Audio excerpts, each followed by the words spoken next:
Hello and welcome to Stories, the True and the Fictional, the indie author podcast supporting indie authors from all around the world. This episode is brought to you by Rebecca Kearsells of the Rising Dawn series.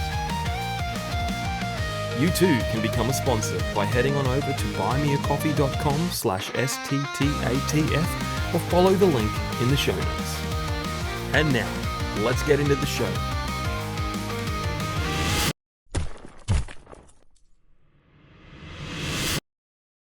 Warning. Listening to this episode may cause your TBRs to grow in size. Hello guys and welcome to a brand new episode of Stories, the True and the Fictional, the indie author podcast supporting indie authors from all around the world. I am one of your hosts, Jay O'Brien. With me always is our resident reader, Ryan. Ryan, how are you doing? I am living the dream, my friend, living the dream. Just not much to tell you since we recorded this morning. And just loving. We had a really good episode this morning. Had another good episode tonight. A returning guest who we had a lot of fun talking to last time, and a lot of fun talking to this time. She seems to be an expert at story pitch. I will say that. That's 100% true. And this story pitch was the first time it was actually painful for me. I'm not going to tell you why. Watch to the end and you'll find out how annoying I found it. Ryan's very happy. That's your clue. But yes, guys, we had Vita Luna back on. She was on over a year ago, I believe. She's from the Netherlands, I believe. Wonderful, very bubbly girl who is very, very good at story pitch. So before we dive into that wonderful episode, check out our sponsor, Rebecca Kearsells. Check out our honorary sponsors, Janelle Schiecke and Alexander Robb. All their links are down below. And buy some merch, support the show. It's all down there. Have a gander. And let's go talk to Vita Luna for the second time. Vita Luna, welcome back to the show. How are you?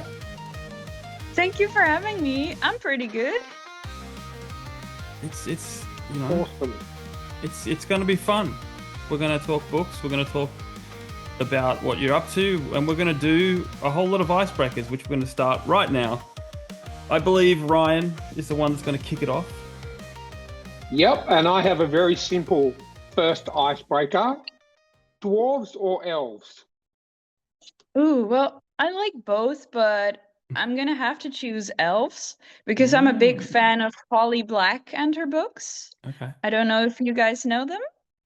I know the name. I've heard of it. Yeah. She's written the Spiderwick Chronicles and the Cruel right. Prince, and they're all with elves. And I also love Legolas, of course. Now, be honest, is it Legolas or is it Orlando Bloom? I think a mix of both. Yeah, they Both. casted him very nicely. Orlando Bloom with pointy ears. Fantastic. I read something today that aside from when he says to Frodo in Fellowship of the Ring, "You have my bow," he does not directly speak to Frodo for any other time in that trilogy of movies. Wow, that's wild. I read that today. That's funny. Now I'm gonna have to go back and rewatch them and go, "Wow, that's actually true." Yeah, me and my wife recently watched them, like not even a month ago, and it still shocked me that he didn't speak to him. And it's funny. We're also my wife made me very happy, man. She actually wanted to watch The Boys, which is my favorite comic book of all time. And so we're watching it together. We're up to almost finished season 2.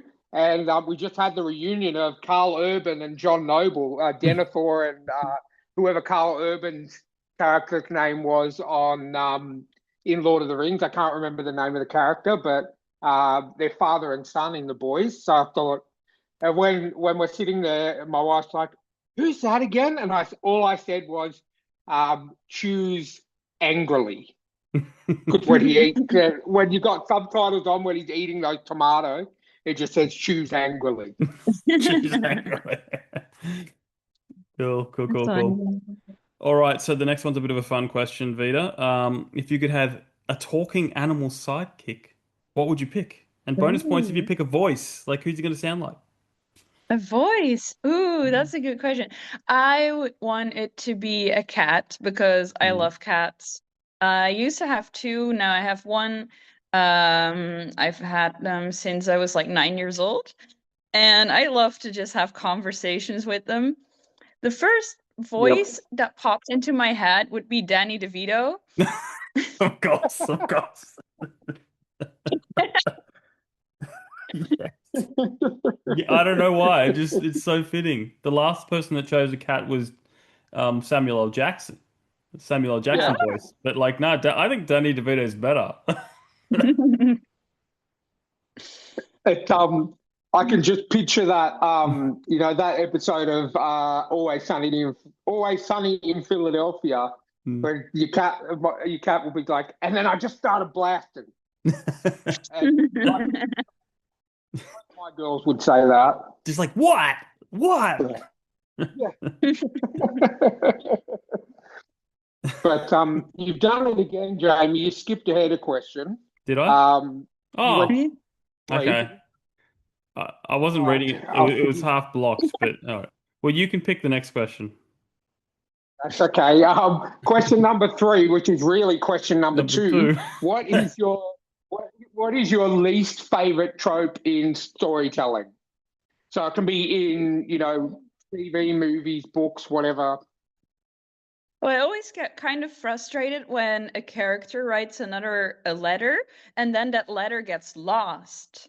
And then the first character thinks, "Oh no, they haven't replied to my letter," but they haven't even seen it. And that gets on my nerves. Yeah, yeah, that one's annoying. I mean, I haven't watched I mainly watch horror movies, but I haven't seen too many like that. But I know that whole trope is, yeah, it's definitely done way too much. Mm. I think it was in N with an E where it took forever for one of them to get the other's letters because it got lost or it got swept away or something and or removed, and it was so frustrating. You want to yell at the screen like, "No, you guys do love each other. You just haven't gotten the letter." Yeah. Mm. Yeah, isn't it great? We don't live in a world where we have to rely on postal service for everything. Nah, it's all Amazon now. Just write a letter to Amazon and I'll pass it on. All right. Question number four, which is actually number four. Uh, what book or story would you love to see adapted to film? Bonus points for choosing actors and direct, like build us the cast kind of thing. But you can't choose your own book because in this fantasy world, your book's already turned into a movie. So, Ooh, nice. That's funny because I actually put a lot of casting ideas for my book on Instagram like this week. Um, but another book that I'd like to see is the Ruby Redford series. Hmm? I don't know if you guys have heard of it. It's like middle grade spies. Ooh. And I Okay. think it could be directed by someone who, like, for example, Brad Silber. I think his name is Silber Ling, something like that, who directed the Lemony Snicket movie. All So right. kind of someone who's Oh, familiar yeah, with yeah. children's adaptations. And I think Ruby Redford could be played by Quinn Copeland, who's a young actress who is very funny, and I think she would be able to pull it off. Cool. I'm just Googling these people because I'm old. Okay. Yeah, I was Yeah. going to say I recognize the series. that name of the actress sounds familiar. What's she been in? What else has she been in? She was in Punky Brewster, I think. Ah, yep, Yeah. yep. I get it. Yep. And that's, well, Boy Kills the World. Yep. Not much because she's young, but Yeah. Yeah, exactly. What? But She's done 493. She's done more movies than Michael Caine. No. wow. Um, she's won an award, so that's cool. Yeah. There you Yeah, I go. think Okay, Ruby all right. Redford in like the first book, she's about 13 years old or something. So I Hmm. think we'd need a young actress to play her. Good choice. Okay. Yeah. Uh, All right. excellent. Well, question number 5. Dr. Emmett Brown arrives in your driveway and says, Great Scott, I need your help to confuse an archaeologist. What should I take back in time and bury in the past?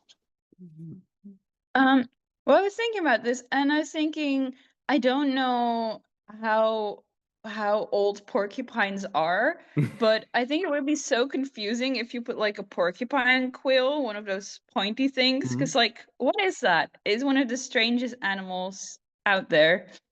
I think it would be confusing. Yeah. All right. And how far back would you take it? Maybe we can put it in a strange region where there are no porcupines. So if we Yes. if we if we I don't know if there are porcupines in like France or Germany roaming around, but if we put it there, I'm doing the Google. Okay.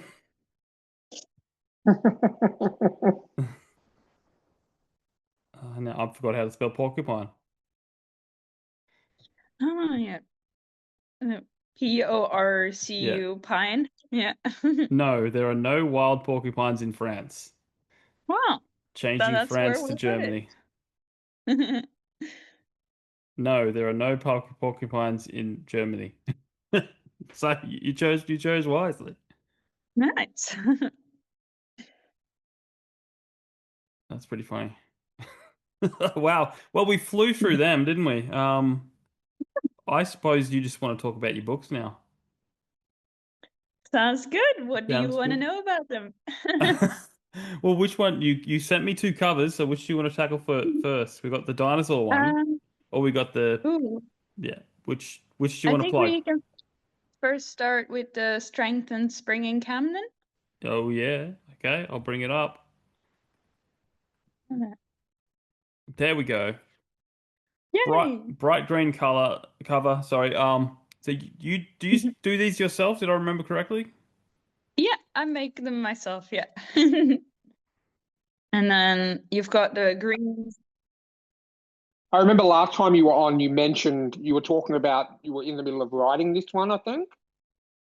Yeah, I think I was writing both Winter and Worries in Camden then, Mm, and that's part 3 of the series, and then this is the finale, part 4, because mm. it's Seasons of Camden, and then every book is themed to a season. So you Yes. start with summer, then you got fall or autumn, depending on where you live, Australia. and then winter, and then it ends in spring.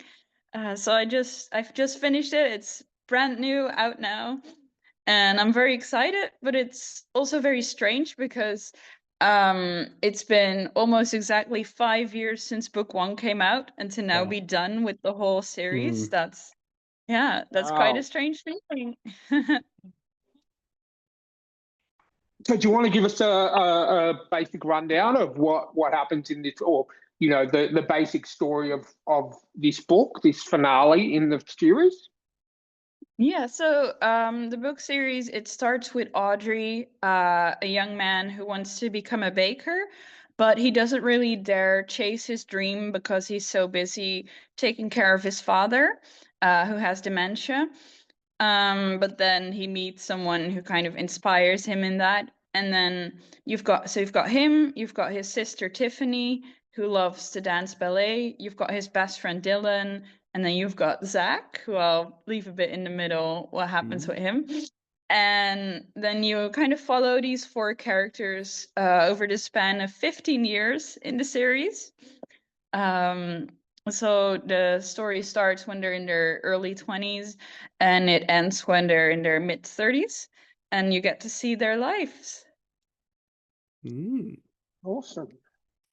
Is Yeah. there specific meaning behind these things on the cover? You got a cupcake, a hammer, a needle and thread, and a booky thing.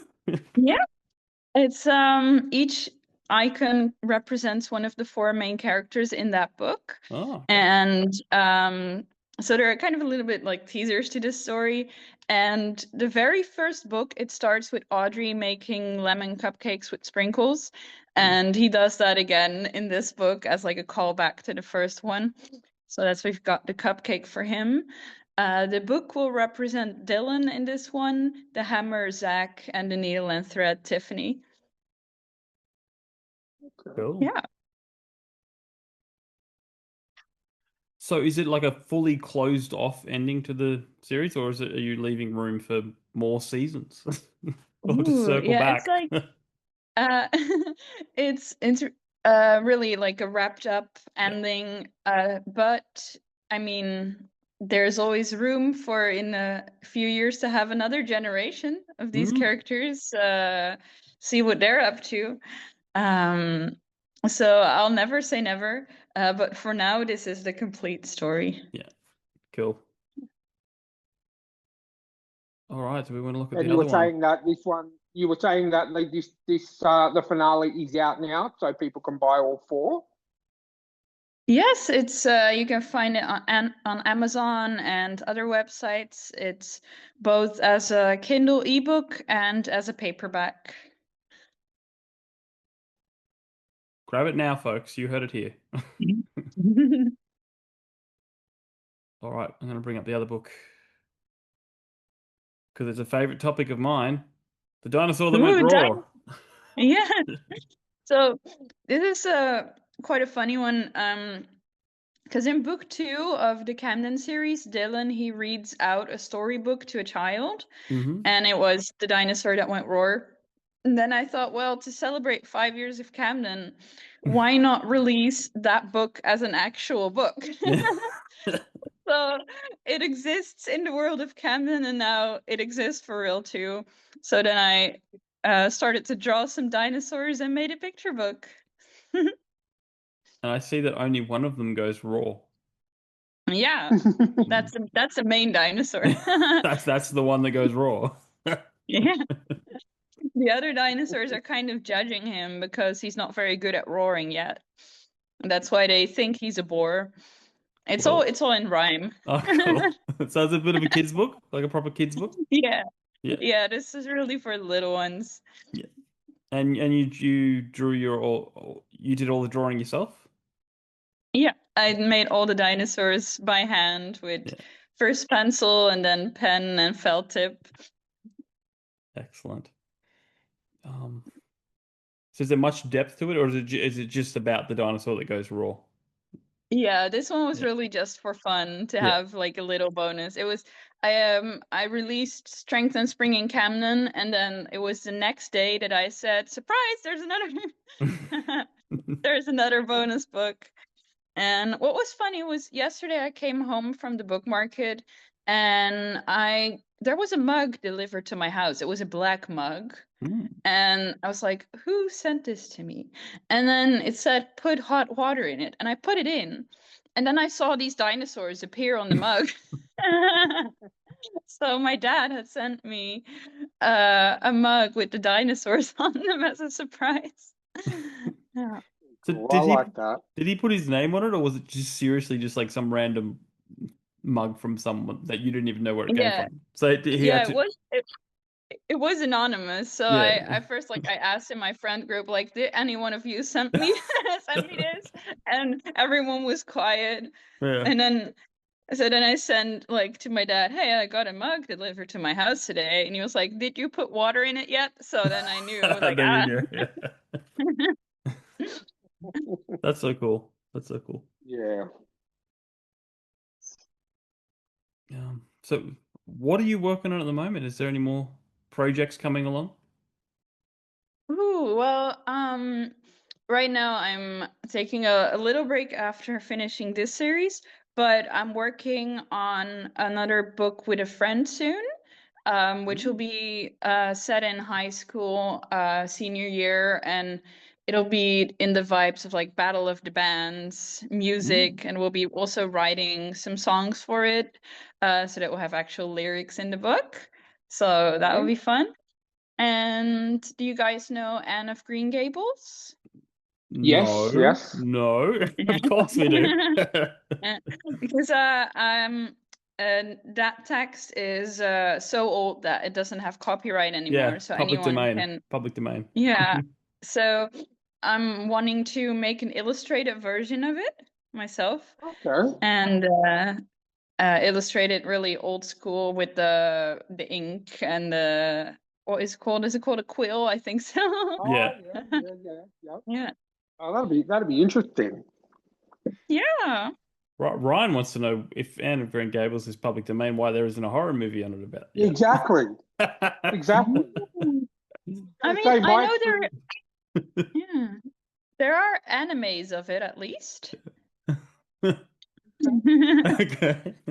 Yeah. It's Anne of Green Gables is really at the moment the big thing the big thing with public domain, a lot of the Winnie the Pooh, Peter Pan, Bambi, all of that kind of thing is public domain now. So there's a company that are making horror movies based on those titles. Popeye the Sailor Man as well there's a horror movie based on him. A lot of good. I'm a massive horror fan, so but yeah, I've watched pretty much all of them. They're pretty intense. That does sound intense. I can't even think of a good name for Anne of Green Gables as a horror. Because I think it's got to be Anne of, of something. Like I think that the big thing is, still keep the original name, but just have like a subtext underneath, like Winnie the Pooh. The Winnie the Pooh horror movie is Winnie the Pooh Blood and Honey, and the Bambi one is Bambi the Reckoning. Well, there you go. Anne of Green Gables, The Reckoning. There you go. But I remember, and correct me if it's not you, but I remember from our last chat, Vita, was it yourself you were working on a book with some young kids that you were teaching, I believe? Oh, yeah. That's a good memory. Heroes of Sky City. Yeah, we have 2 Heroes of Sky City out at the moment. We got number 1 is just Heroes of Sky City, and then we have Heroes of Sky City 2, The Revenge of Slippery Steve. I love it. The Revenge of Slippery Steve. I can just see. I can see like an MCU version of that. No, we can sell that to Tim McKay.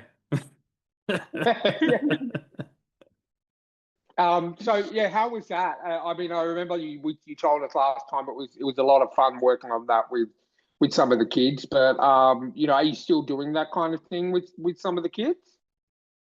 Yeah, right now they're working on usually they're making the illustrations and I do the writing for them, but this time they wanted to see if they could write themselves in English.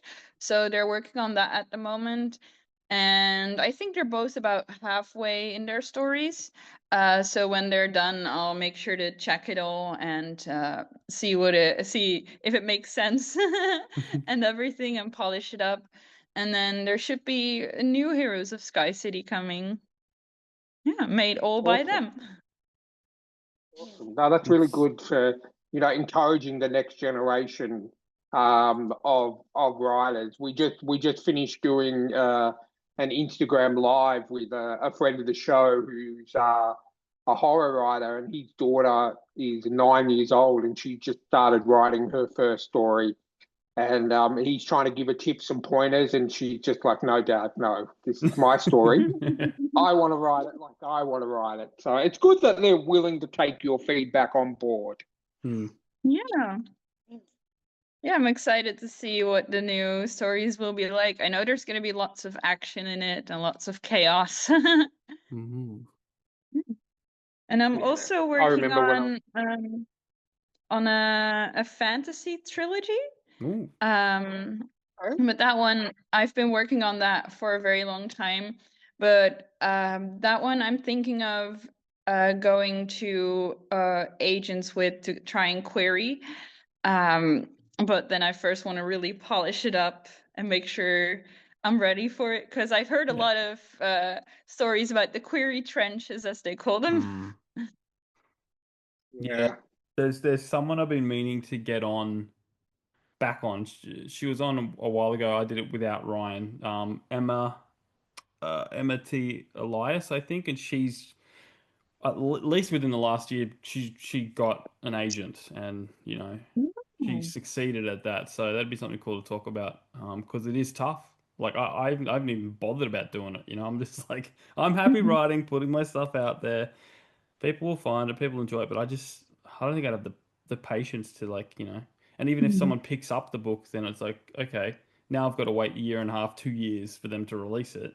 I'm going like, Yeah, I that's just true. want my story there now. So, Yeah, I saw an announcement the other day of someone saying, my book is going to be released in 2029. And I was like, that's like 3 years from now. Yeah.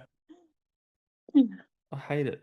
I see my one gripe, but I guess it'll be right if you're working on multiple projects, because you can go, okay, I've written that one, give that to them, I'll focus on this. Yeah. So is that like a life goal for you, to be like, to go traditionally published? Oh, well, I do like being an indie author, but I would want to try. I want to, like, I'm I always dream really big. So my biggest dream is for one of my books to become a TV series or a movie. So that's what I'm hoping happens in the end. Everybody wants it, but then, like, the thing you're worried about is them changing it so much that it's only your book by name. It's just Yeah. I That is think true. a lot of book adaptations that have come out over the last, say, 10, 15 years have been nothing like the books at all.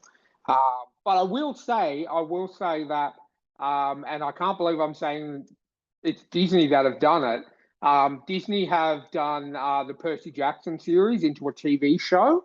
They did the movies that came out quite a while. The movies were loosely based, because I've read all the Percy Jackson books many times. I grew up on them. I love them.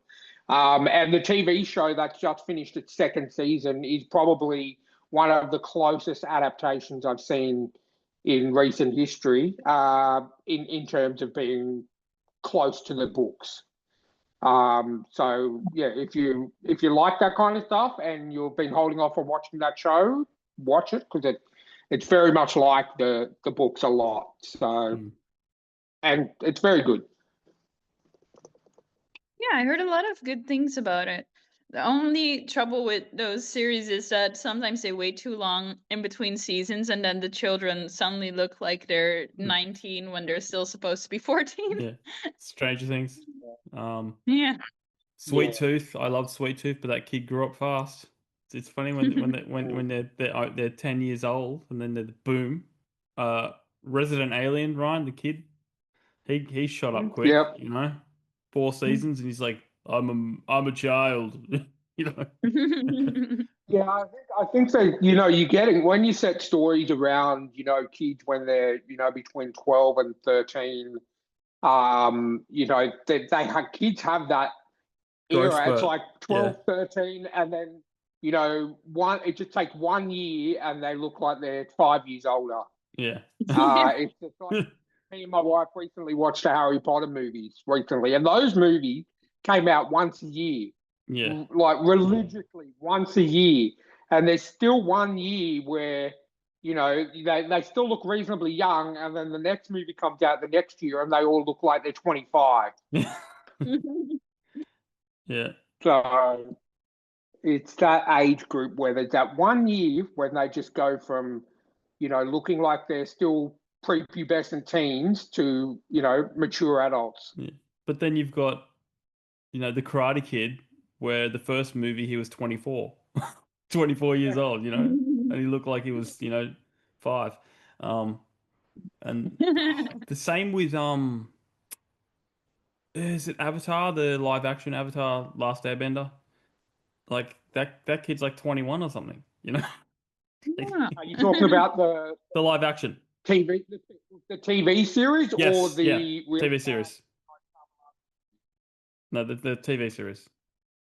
Okay, yeah, the Netflix one. Yeah. Yeah. He's like 19, 20 or something, you know? Wow, I swear he looked. I watched that recently, and he looked like he could be 13. Yeah. Some people have the genes. Yeah. Cool. Well, we still got a bit Oh, of time to excuse me. go. I think we should play some story pitch. Do you want to play some story pitch, Vita? Yeah, that sounds good. All right. Shows how prepared I was. I We have forgot to played, bring up the we have graph. played a lot. We played a lot of story pitch today. Yes, we have. We We did played. 5 rounds. We had a story. Yeah, we had a story pitch episode we recorded this morning with a group of four Yeah. or five authors. I can't remember. 4. Yeah, that was 5 rounds. So yeah, we're pretty much experts at this by now. Yeah. Wow. Things have changed since you last played, Vita. Oh. I'll bring up the graph for the people at home. The game is called Story Pitch. You've played before, but I'll say what it is anyway. Setting, genre, main character, and a crazy addition. You give us a number between 1 and 12 for each of the categories, and then you pitch us a story, essentially. But the new exciting feature is that we have four graphs to choose from. Ooh. So first of all, you give us a number between 1 and 4 to pick your graph, and then you give us 4 numbers on that graph for each of these, if that makes sense. Okay. I'm just going to get my note pad ready. Yeah, so when you're Yeah, ready. so essentially you're just picking. The first thing you're picking is whether we're going to go from graph 1, 2, 3, or 4. Yeah. Okay, so because there's 4 seasons, I'll pick graph Oh. 4.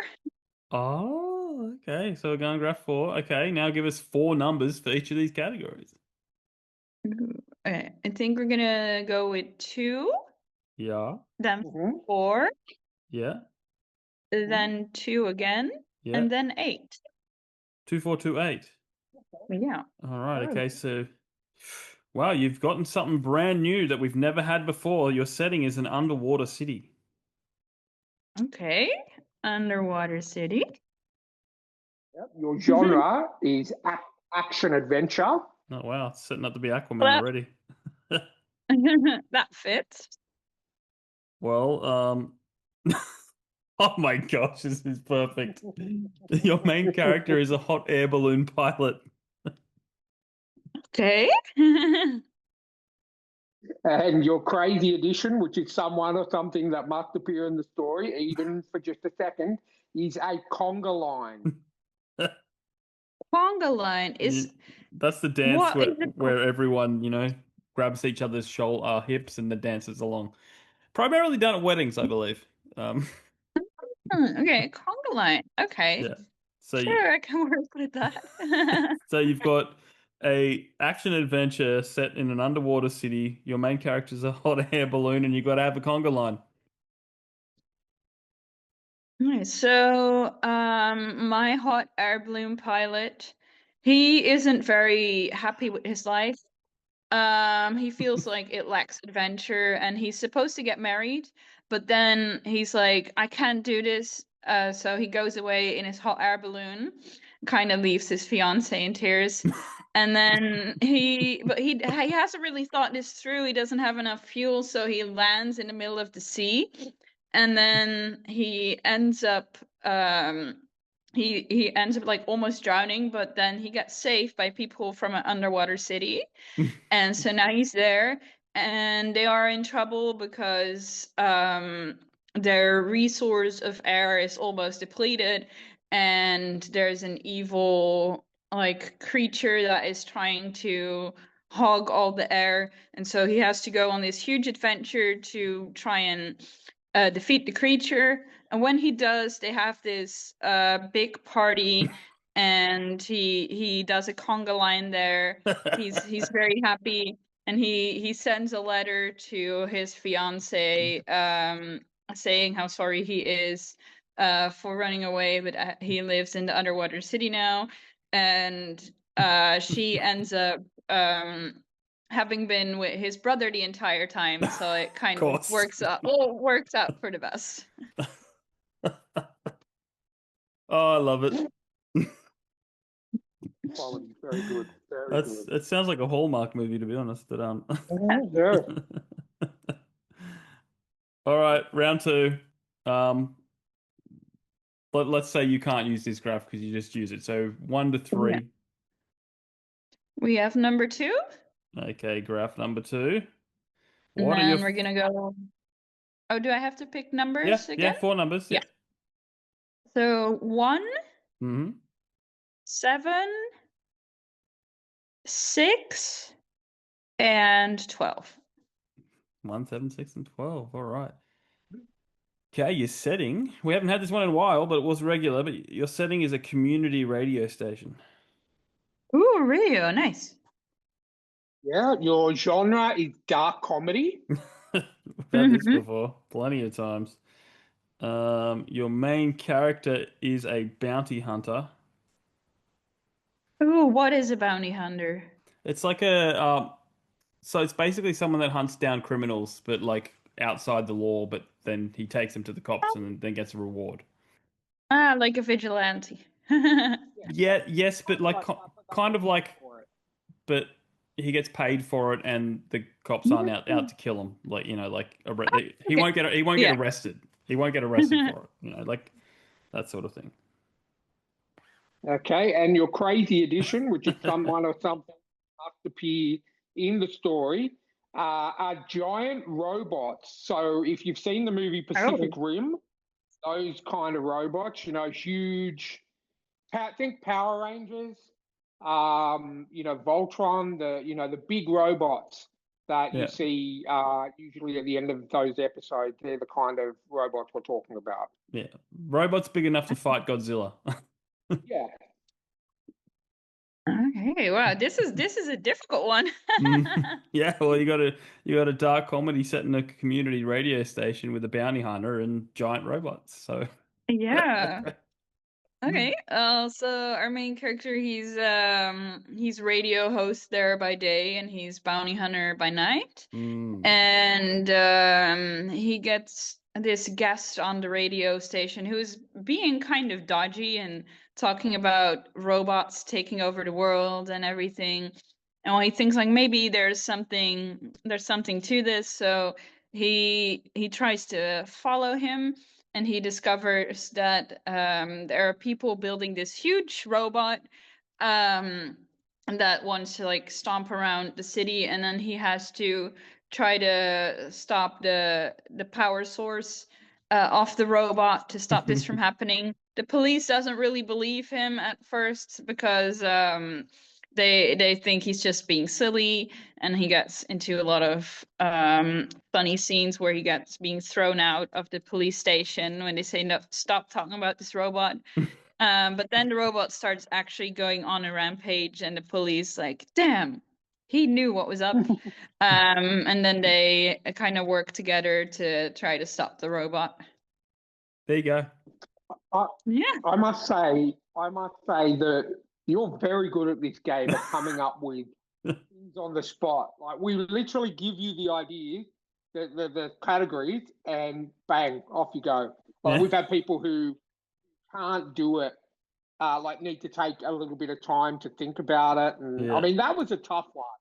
That was a tough one. But you still managed to do it. You didn't have any pauses. You knew exactly what you're talking about. And yeah. Yeah, I always say I can make a story out of everything. All right, you want to go one more? You want to do one more? Oh yeah, sure. Yeah. Give me this time. You guys can pick. You guys can try to make it as hard as possible for me. Oh no, that's okay. That's no fun with that, Okay. There's no... we'll have wheel 3. Graph 3. Yeah. And we'll have 1. Oh yeah. 11. And then 3 and 9. Oh no! Oh no! Oh no! Is this what it Uh-oh. feels like, Ryan? Is this what Yep. it feels like? Yep. You're gonna have to explain it, but okay. So your setting is a ballroom competition. Okay. Your genre is action comedy. Mm-hmm. Think some Jackie Chan stuff. Your main character is a voice actor. Oh, okay. Your crazy addition, which is someone or something that must just, even if it's just for a second, and that is J.A. Bryden on a date with a Valley girl. Oh, so you're in it. Me. Yes, I'm in it. This is You're payback. This is payback from Ryan because we have an option that says Ryan watching a western because he hates westerns.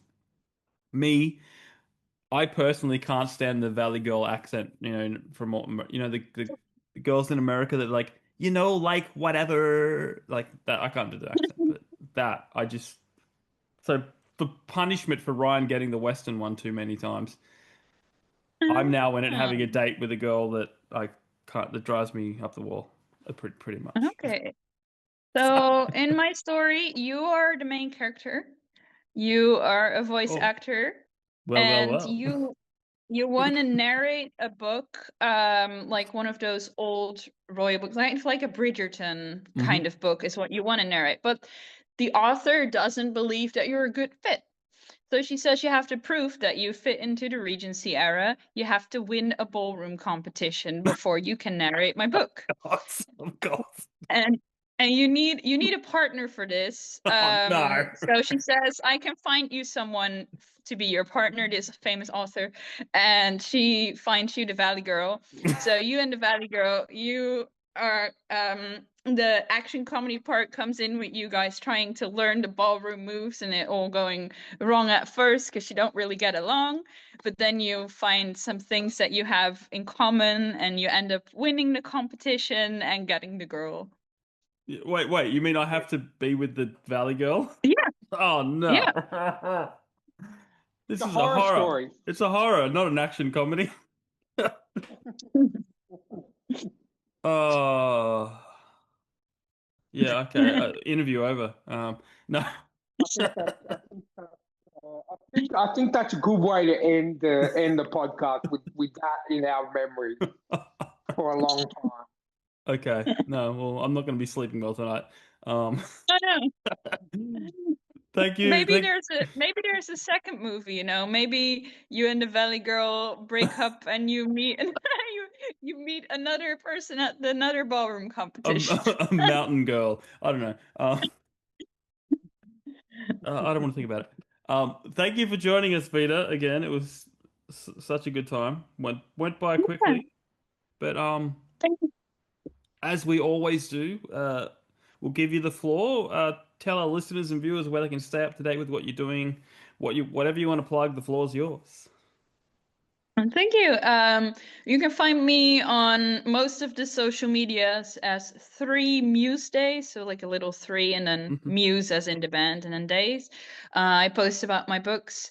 You can find the books on Amazon and quite a few other websites. And I hope you guys all enjoy the Seasons of Camden series and all the series that are still to come. Yeah, it's now complete. So Yeah. no excuse to not buy them all.